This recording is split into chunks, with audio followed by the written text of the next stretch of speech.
उदती की भली मेरी राधा,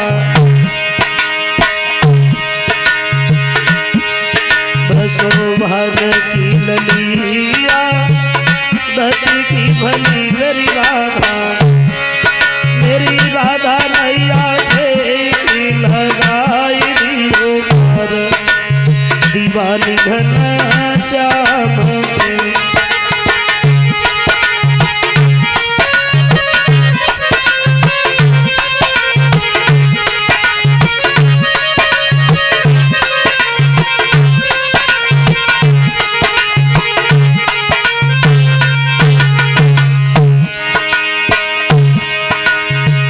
प्रेम दीवानी लीला, प्रेम की मेरी राधा,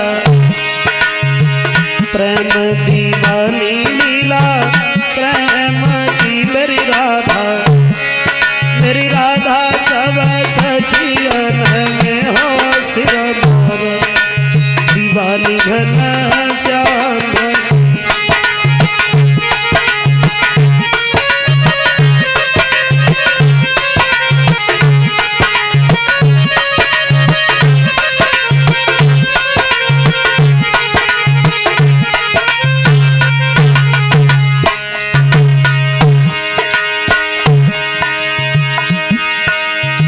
नाचे बिहारी तेरे संग में मेरी राधा, अरे नाचे बिहारी तेरे संग में मेरी राधा, मेरी राधा तेरे बस में बेमाखन चूर, दीवानी घन श्याम।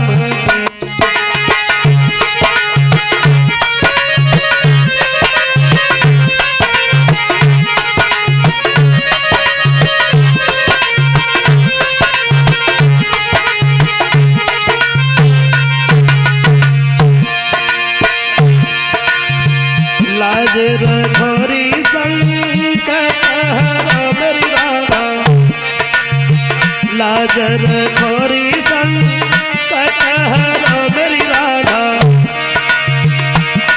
मेरी राधा नैया के लगाई दियो पार, दीवानी घन श्याम की।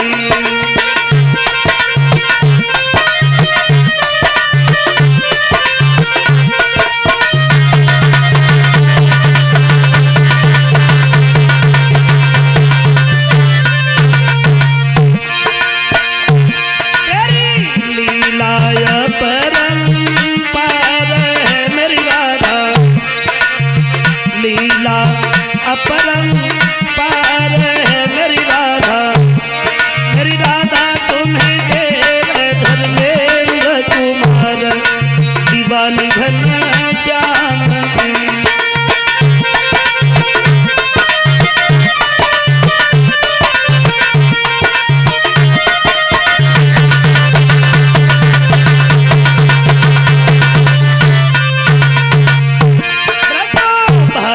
ललिया दत्त की भली मेरी राधा,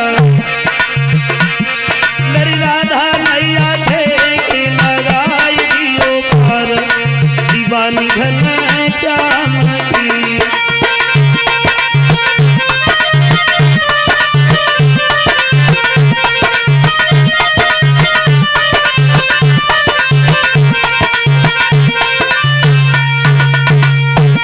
भक्तवत्सल भगवान की।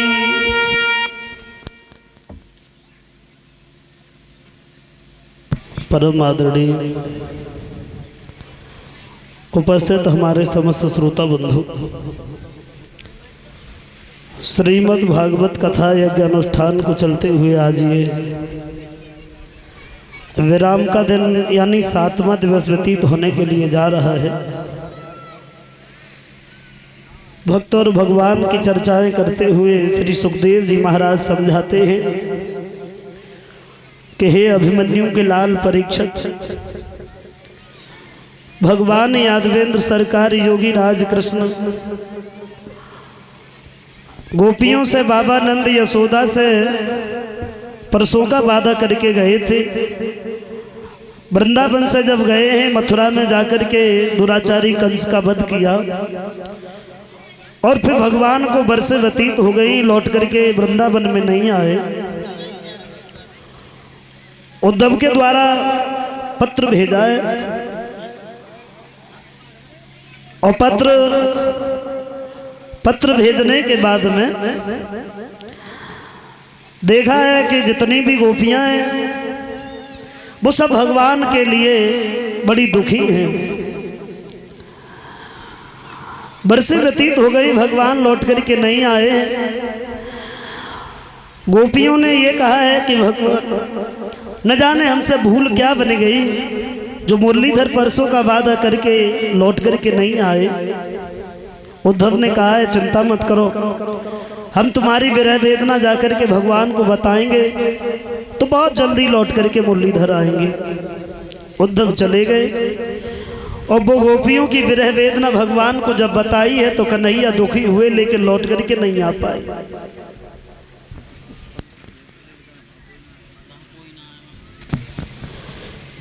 आओ गौर करें आगे।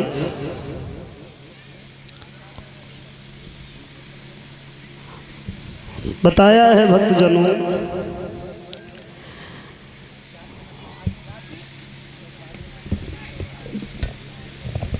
जरासंध ने मथुरा पर आक्रमण किया है। मजलेचों की सेना लेकर के जब आया है, उसमें कालिया वन भी साथ था और उस कालिया वन को देख करके भगवान रण छोड़ करके भागे। जाकर के ये धौलागिरी की गुफा में पहुंचे हैं, जहां पर मानधाता के पुत्र मुचकुंद सो रहे थे। और मुचकुंद के ऊपर जाकर के पीताम्बर डाल दिया।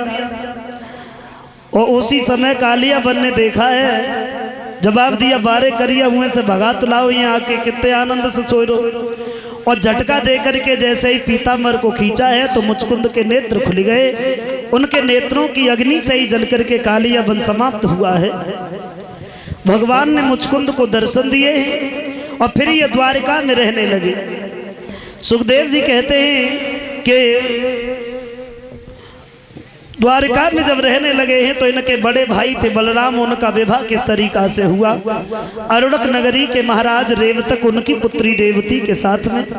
ये रेवतक जो थे ये सतयुग में राजा हुए, त्रेता निकल गया, द्वापर आ गया, शादी नहीं हो पाई।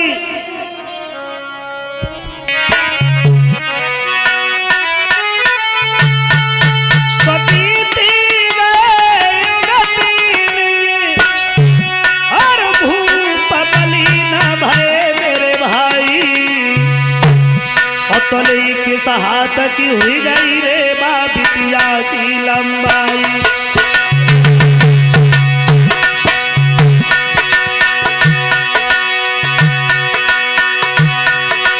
अरे बीत गए गति की भूख पली ना भय मेरे भाई, भय मेरे भाई। तले के सहात की हुई गई रे बा बिटिया की लंबाई।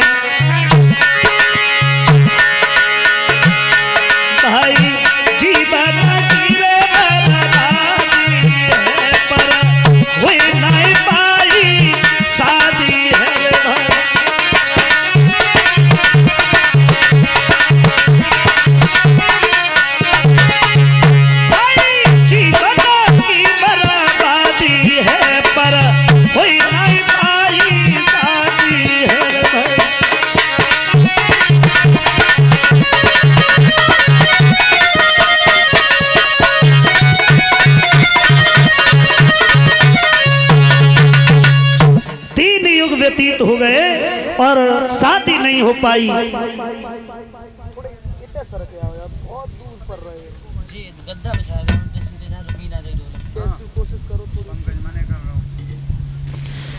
और उसी समय धीरे धीरे धीरे धीरे नतीजा ये हो गया, एक दिन रेवती की माँ ने देखा है तो जवाब दिया है महाराज सबसे बड़ी बात तो ये है, सबसे बड़ी बात यह है घर में बेटी शादी के लायक है, तुम देख काहे को नहीं रहे हो।